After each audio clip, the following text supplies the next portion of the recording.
Very good morning सहित आपको सभी को नमस्कार एवं हार्दिक स्वागत है मेवाड़ा क्लासेस की यूट्यूब चैनल पर। और आज के इस भारत के भूगोल की जो महत्वपूर्ण टेस्ट की जानकारी अपन दूसरे टेस्ट में लेकर के चल रहे हैं। तो इससे अलावा जो भी जानकारी है वो आप सभी जानते हैं कि हमारे टेलीग्राम चैनल के माध्यम से आप तक मैं जो भी प्रश्न देता हूं उन प्रश्नों की विस्तृत जानकारी मैं यहाँ पर देता हूं। और जो चैनल दिन में आपको प्रश्न मिलते हैं वो हर समय आपके लिए अवेलेबल रहते हैं यहीं से। तो आज आपके साथ में डिस्कस करते हैं दूसरे टेस्ट यानी कि महत्वपूर्ण जो 15 क्वेश्चन मैंने आपके लिए टेलीग्राम पे अपलोड किए थे उसके माध्यम से उन प्रश्नों की बाकी की जो टिप्पणियां हैं, बाकी की जो जानकारी है वो इस टेस्ट के माध्यम से मैं आपको देने की कोशिश करूंगा। देखिएगा, बात करते हैं अपन 16वें प्रश्न की कि भारत में निम्न में से कौन सा वन्य जंतु अभ्यारण्य है जहां गैंडों के लिए संरक्षण परियोजना चलाई जा रही है। देखिएगा साथियों, इसमें जो गैंडा परियोजना के लिए प्रसिद्ध है वो एकमात्र अभ्यारण्य है जो काजीरंगा अभ्यारण्य। और ये अगर आपको पूछा जाए तो कहाँ स्थित है, तो ये साथियों असम में स्थित है। ध्यान रखिएगा कहाँ पर स्थित है, असम में स्थित है। और अगर एक दूसरे अभ्यारण्य, यहाँ पर तो अपन ने बात की थी गैंडों की, अगर आपको पूछा जाए कि हाथी के लिए जो प्रसिद्ध अभ्यारण्य है वो कौन सा है, तो वो होता है परबुई वन्य अभ्यारण्य जीव है जो अरुणाचल प्रदेश के अंदर स्थित है। अगर आपको पूछा जाए कि जल के लिए, जलीय जीवों के लिए प्रसिद्ध अभ्यारण्य कौन सा है, तो जलीय जीवों के लिए सुल्तानपुर झील अभ्यारण्य जो हरियाणा में स्थित है। और नागरहोल अभ्यारण्य है, उद्यान है, उसमें हाथी है, तेंदुए है, सांबर है, भालू है, चौकोर है, तीतर है आदि आगे पाए जाते हैं। तो उनके बारे में भी अपन जैसे भारत भूगोल को पढ़ते जाएंगे या अन्य जैसे प्रश्नों के बारे में डिस्कस करते जाएंगे तो आपको जानकारी विस्तृत रूप से मैं देता रहूँगा। अब देखिए, निम्न में से कौन सी गैस ग्रीन हाउस गैस है। ग्रीन हाउस आप सभी जानते हैं, आधुनिक ज़माने के अंदर जो आने वाली जो ओजोन परत को छेद करके आने वाली जो किरणें होती है या फिर जो सूर्य की जितनी भी किरणें होती है वो आर पार न जाकर के ग्रीन हाउस में वहीं पर ठहर जाती माफ़ कीजिएगा। देखिएगा, तो इस प्रकार के इस ओजोन गैस की अगर बात करें तो वो होता है कार्बन डाइऑक्साइड। इसका ऑप्शन नंबर बी आपका सही रहेगा। तो देखिएगा, CO2 है वो ग्लोबल वार्मिंग के लिए सबसे मुख्यतः जिम्मेदार होती है। और इसके अलावा जो ग्रीन हाउस के द्वारा जो पौधों को गर्मी दी जाती है वो CO2 के कारण ही दी जाती है। और ग्लोबल वार्मिंग से अनेक समस्याएं भी उत्पन्न होती है। और गर्मी के कारण बर्फ़ के जो बड़े बड़े टीले हैं या जो द्वीप है या तटीय क्षेत्र है वो डूब गए हैं। ये किन के कारण इससे डूबते हैं, तो वो डूबते हैं ग्रीन हाउस के कारण। इस प्रकार से देखिएगा ग्लोबल वार्मिंग के कारण डूबते हैं। अपन प्रश्नों पे चलते हैं 18वें प्रश्न पर, यानी कि इससे पहले मैंने जो टेस्ट अपलोड किया है उस टेस्ट को आप देख सकते हैं। डिस्क्रिप्शन में आपको लिंक मिल जाएगा। हालांकि आप प्ले लिस्टों में हो तो प्ले लिस्ट में से ही आपको जो पहला प्ले लिस्ट मिल रही है, पहली जो प्ले लिस्ट है उसमें से आपको ये टेस्ट मिल जाएंगे। अब देखिएगा, मानसरोवर झील कहाँ है। आप सभी जानते हैं मानसरोवर झील के बारे में कक्षा 10th की पाठ्यपुस्तक हिंदी के अंदर स्पष्ट रूप से लिखा हुआ है कि मानसरोवर शुभ्र जल हंसा के लिए कराए मुक्ता फल मुक्ता सुगे अबूढ़ी अंत न जाए। तो ये जो प्रमुख झील है मानसरोवर झील वो कहाँ पर स्थित है, तो देखिएगा मानसरोवर झील है वो तिब्बत के अंदर स्थित है। कहाँ पर स्थित है, तिब्बत के अंदर स्थित है। और यहीं से एक भारत के अंदर नदी निकलती है, उस नदी का नाम है सिंधु नदी। सिंधु नदी, यहाँ से एक नदी का उद्गम होता है वो है सिंधु नदी। आगे देखिएगा, बात करते हैं अपन 19वें प्रश्न की। तो इसमें देखिएगा, मेघना निम्न में से किन दो नदियों की सम्मिलित धारा है। मेघना जो नदी है वो निम्न में से कौन सी दो नदियों की संगम यानी कि दोनों की एक मिलीजुली धारा है। तो देखिएगा, मेघना है वो गंगा यमुना की नहीं है, गंगा गोमती की नहीं है, गंगा सोन की नहीं है, तो गंगा ब्रह्मपुत्र की हो रहेगी। अब देखिएगा, इसमें अगर बात करें तो गंगा और ब्रह्मपुत्र है, इसकी जो मेघना हो गई, इसकी तो आपको प्रश्न में पूछ दिया। अगर बात करें गंगा और यमुना की तो इसमें कौन सा रहेगा, तो अगर आपको प्रश्न में पूछा जा सकता है तो गंगा और यमुना की अगर बात करें तो गंगा और यमुना में कौन सी रहेगी, गंगा और गोमती में कोई सहायक नदियाँ नहीं रहेगी। अगर अपन बात करें गंगा और ब्रह्मपुत्र तो ये नदी है वो ब्रह्मपुत्र हो गई। और गंगा नदी को बांग्लादेश के अंदर जाना जाता है, वो पद्मा नदी से जाना जाता है। बांग्लादेश के अंदर इसको पद्मा नाम से जाना जाता है, ध्यान रखिएगा, इसको पद्मा नाम से जाना जाता है। और सिंधु नदी एकमात्र भारत की ऐसी नदी है जो भारत में केवल जम्मू कश्मीर राज्य में बहती हुई कहाँ चली जाती है, पाकिस्तान में चली जाती है। हाँ, अपन बात कर रहे थे यमुना और पद्मा की।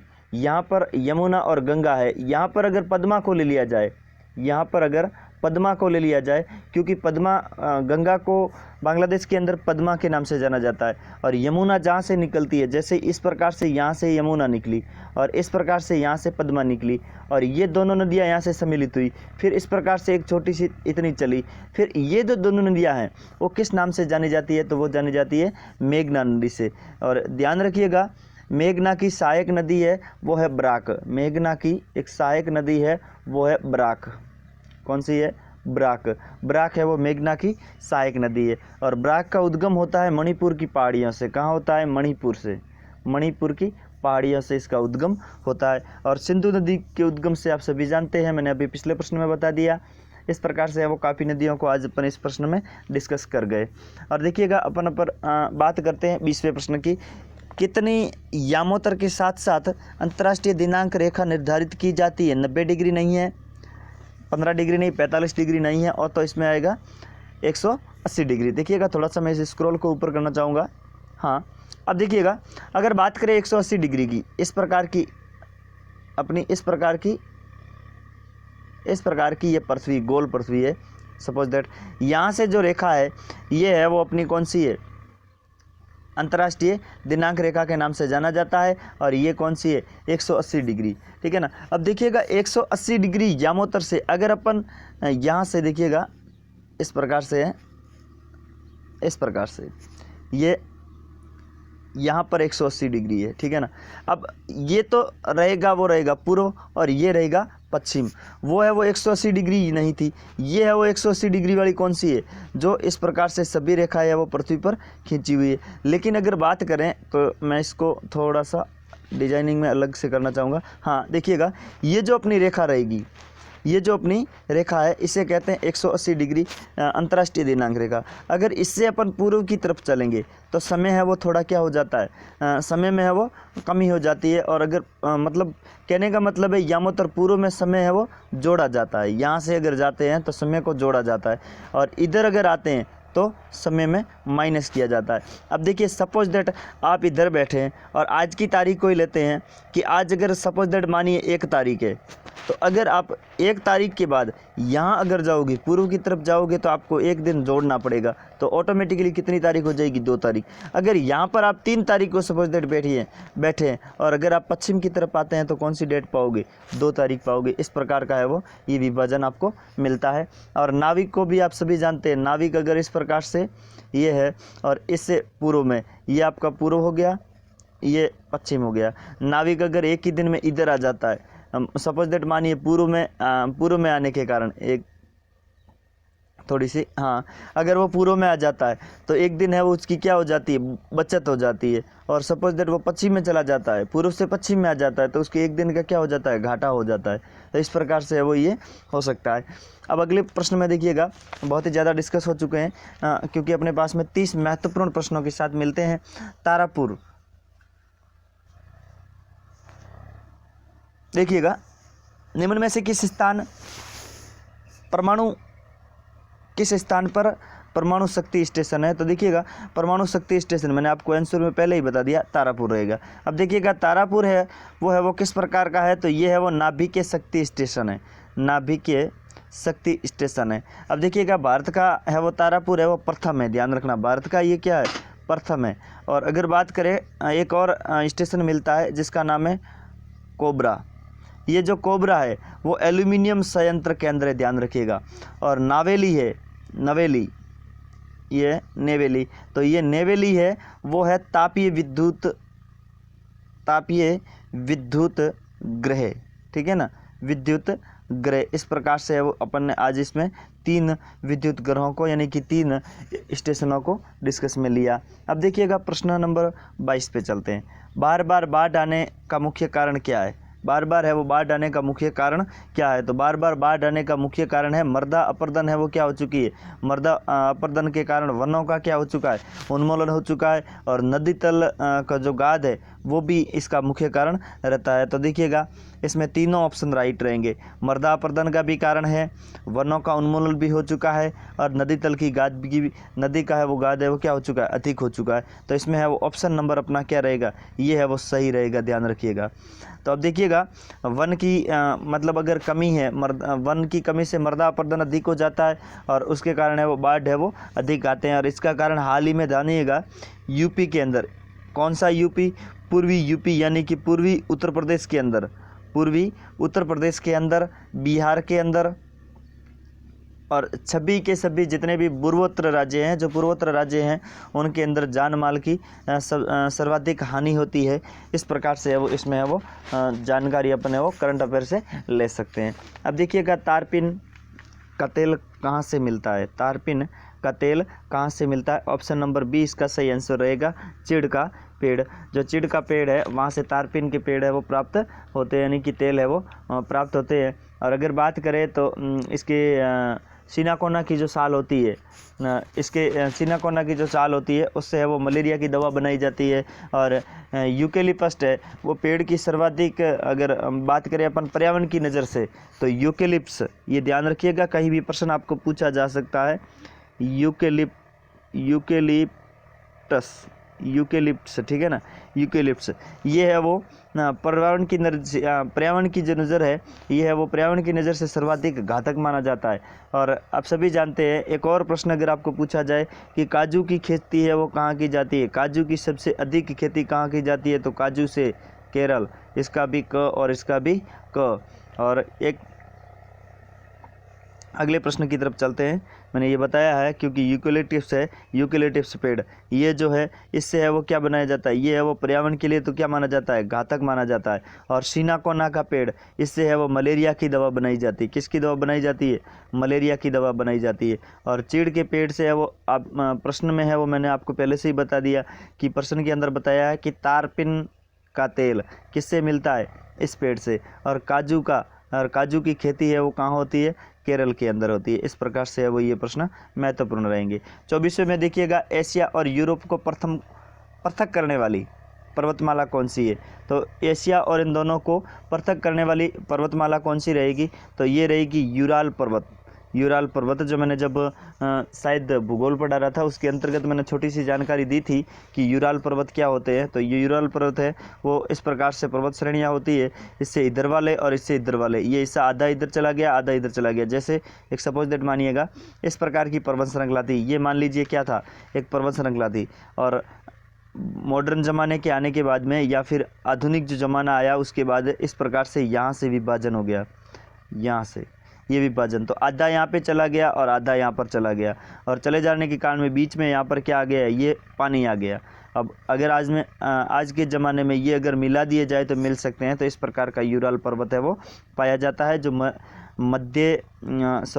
एशिया को और यूरोप को क्या करता है, पृथक करता है। अगर अपन बात करें तो यहाँ पर बात आ रही है यूरोप की, तो मैं थोड़ी सी यूरोप के बारे में बता देता हूँ कि यूरोप है वो विश्व का सर्वाधिक नगरीकृत देश है। ध्यान रखिएगा यूरोप में सर्वाधिक नगरीकृत महादेश पाया जाता है, ये महादेश है, ऐसा महादेश है जिसमें सर्वाधिक नगरीकृत देश है। अगर बात करें यूरोप में नगरीकृत की, तो सबसे नगरीकृत शहर है वो है लंदन। कौन सा है, लंदन। आप सभी जानते हैं लंदन के बारे में। और अगर बात करें एक और जानकारी के माध्यम से कि अगर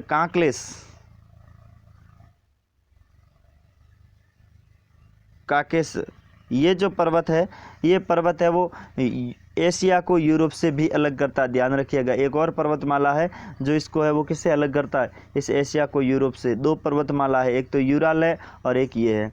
और इस प्रकार से अगर बात करें उत्तरी अमेरिका का सबसे ऊंचे शिखर की, तो ऊंचा शिखर है वो है माउंट, क्योंकि भारत में भी इस प्रकार का पर्वत मिलता है, माउंट माउंट मैकिनले। ये जो पर्वत श्रृंखला है जिसकी ऊंचाई है लगभग 6194 मीटर, 6194 मीटर, ये है वो किसका है, तो ये उत्तरी अमेरिका का है। ध्यान रखिएगा उत्तरी अमेरिका का। और ये कहाँ पर है, तो ये है वो कहाँ पर है, अलास्का में। इस प्रकार की जानकारी अपने पास में अवेलेबल हो सकती है। देखिएगा सामान्य फसलों के उगने के लिए उपयुक्त उर्वर मिट्टी में निम्न में से कितना पीएच मान होने की संभावना होती है। यानी कि मिट्टी जो होती है, अगर इसमें अपन फसल वगैरह बोते हैं तो कितने पीएच मान की होनी चाहिए? 6 से 7 के मध्य होनी चाहिए, 6 से 7 के मध्य पीएच मान होना चाहिए। और अगर बात करें पीएच मान की, तो सामान्य पीएच मान कितना होता है? 7 होता है। इससे अगर अधिक पीएच मान है, जैसे 8 है, तो वो कौन सा हो जाएगा? क्षारीय हो जाएगा। कौन सा हो जाएगा? क्षारीय हो जाएगा। इससे अगर कम है, सपोज दैट मानिएगा 6 हो जाएगा, तो वो कौन सा रहेगा? अम्लीय रहेगा। कौन सा रहेगा? अम्लीय रहेगा। इस प्रकार से है वो, ये है वो महत्वपूर्ण जानकारी, इतनी सी आपके लिए खूब रहेगी। आशा करता हूँ कि आपको ये वीडियो ज़रूर पसंद आ रहा होगा। और बात करते हैं अपन 26वें प्रश्न की। भारत में कुल विद्युत शक्ति में जल विद्युत शक्ति का योगदान है? आधा नहीं है, 1/3 भी नहीं है, 1/4। ऑप्शन नंबर सी इसका सही आंसर रहेगा। भारत में कुल विद्युत शक्ति के जो जल उत्पादन शक्ति का योगदान रहता है वो 1/4 रहता है। यानी कि 1/4 भाग है वो 1/4 भाग है वो किसका रहता है? जल विद्युत क्या रहता है। अगर अपन बात करें तो जल विद्युत में लगभग 1/4 में भी कितना होता है? तो 24% के आसपास होता है, ध्यान रखिएगा परसेंटेज में। और 24% में अगर बात करें तो शिव समुद्रम, आपने नाम सुना होगा, शिव समुद्रम, यहाँ पे देखिएगा शिव समुद्रम जो है वो कब स्थापित किया गया? तो 1902 के अंदर स्थापित किया गया। और भारत में अगर वर्षा जल को अगर संग्रहित कर दिया जाए तो लगभग जितने भी भारत के अंदर बिजली संकट जो समोसन पाए जाते हैं वो है वो निजता पाई जा सकती है, यानी कि संकट की घड़ी टल सकती है। और जनसंख्या की दृष्टि से सबसे छोटा देश कौन सा है? जनसंख्या की दृष्टि से सबसे छोटा देश है वो कौन सा है? Vatican city. और वेटिकन सिटी की राजधानी भी क्या है? वेटिकन सिटी है। और विश्व में अगर क्षेत्रफल की बात करें तो ये तो सबसे छोटा है, और क्षेत्रफल की दृष्टि से सबसे बड़ा देश है वो कौन सा है? रूस है, ध्यान रखिएगा। और जनसंख्या की दृष्टि से ये छोटा है और बड़ा कौन है? चीन है। बड़ा कौन है? चीन है। इस प्रकार से देखिएगा। अगर बात करते हैं वायुमंडल में ओजोन ह्रास मुख्यतः किया जाता है, वायुमंडल में ओजोन ह्रास मुख्यतः किया जाता है, तो मैंने आपको पहले भी बताया कि ये है वो पिछले प्रश्न में शायद बताया था, अगर नहीं बताया है तो अभी बता देते हैं। इसमें है वो क्लोरोफ्लोरोकार्बन होगा। और ओजोन मंडल की ऊंचाई के साथ साथ है वो तापमान क्या है? ओजोन मंडल, जैसे ओजोन मंडल की ऊंचाई, यहाँ पर ओजोन मंडल है, यहाँ से अगर ऊंचाई के साथ साथ है वो तापमान बढ़ता है, तो तापमान कितना बढ़ता है? तो वो बढ़ता है 1 किलोमीटर प्रति 5 सेल्सियस डिग्री, 5 डिग्री, ठीक है ना। और एक गैस एक प्रक्रिया रहती है CFC, और जो CFC में उपस्थित सक्रिय होता है वो क्लोरीन के कारण होता है, ध्यान रखिएगा। ये जो क्लोरोफ्लोरो है, और CHC में जो सक्रियता की उपस्थिति में जो सक्रिय का कारण होता है वो कौन होता है? क्लोरीन होता है। इस प्रकार से देखिएगा भारत में स्थापित पहला परमाणु संयंत्र कौन सा है? भारत में स्थापित पहला परमाणु संयंत्र मैंने आपको पहले भी बता दिया है कि इसमें ऑप्शन नंबर बी सही रहेगा, क्योंकि तारापुर है। और तारापुर के अलावा ही अगर बात करें तो संयंत्रों में जैसे आता है रावत भाटा, कहाँ पर है? चित्तौड़गढ़ के अंदर, रावत भाटा चित्तौड़गढ़ के अंदर। और कल्पकम, ये भी एक महत्वपूर्ण स्टेशन है। और एक रहता है बुलंदशहर,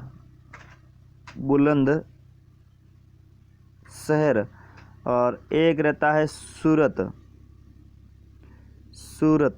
और एक रहता है कर्नाटक। ये महत्वपूर्ण है, वो क्या है?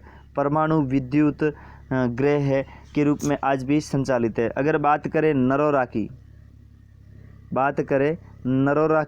तो नरोरा जो है वो विद्युत की दृष्टि से परमाणु शहर है, और ये है वो कहाँ है? बुलंदशहर में है, ध्यान रखिएगा, बुलंदशहर में है। और विश्व में प्रथम बिजली उत्पादन करने के लिए परमाणु संयंत्र कहाँ पर स्थापित किया गया? तो वो किया गया था रूस के अंदर, ध्यान रखिएगा। बात करते हैं अगले प्रश्न की। नागार्जुन बांध किस नदी पर स्थित है? नागार्जुन बांध किस नदी पर स्थित है? तो नागार्जुन बांध है वो कृष्णा नदी पर स्थित है। ऑप्शन नंबर डी इसका सही आंसर रहेगा। अगर बात करें एक परियोजना चलती है, उस परियोजना का नाम है इकोडू, इडकी। ये परियोजना जो चलती है वो पेरियार नदी पर चलती है। कहाँ पर चलती है? पेरियार नदी पर। और पेरियार नदी कहाँ पर है? यह हाल ही में चर्चा में रहा है। और पेरियार नदी कहाँ पर है? तो पेरियार नदी है वो कहाँ है? केरल में है। और इस प्रकार से एक बात करते हैं चंबल परियोजना कहाँ पर है? चंबल परियोजना, चंबल परियोजना है वो राजस्थान और मध्य प्रदेश की सामूहिक है, ध्यान रखिएगा सामूहिक है।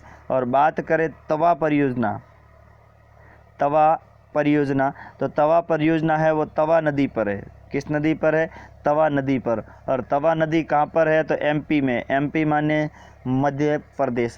इस प्रकार से है वो आज के इस प्रश्नों को डिस्कस करते हुए अपन इस क्लास को आज समापन करने से पहले मैं आपको एक परिभाषा पूछना चाहूँगा कि जितने भी मैंने आपको पहले प्रश्न पढ़ाए हैं भारत के भूगोल से अंतर्गत, अगर किसी साथी ने देखा है तो मुझे 2 प्रश्नों का जवाब देंगे। एक तो कमेंट के रूप में आप मुझे जवाब देंगे, लैंगून किससे कहते हैं, लैंगून किसे कहते हैं। ये आपके 2 महत्वपूर्ण प्रश्न रहेंगे आज के। और दूसरा प्रश्न रहेगा कि मालाबार तट पर अनेक जो पक्षी जल है उसे स्थानीय भाषा में क्या कहते हैं। मैं छोटे से प्रश्न को लिखना चाहूँगा यहाँ पर, देखिएगा मालाबार तट पर अनेक पक्षी जल है, उन्हें स्थानीय भाषा में क्या कहते हैं, उन्हें स्थानीय भाषा में क्या कहते हैं। तो इसका जवाब है वो आप मुझे कमेंट के रूप में ज़रूर देंगे। इसी आशा के साथ में मिलते हैं अपन अगली क्लास में। Thank you for watching, you have a nice day, bye bye.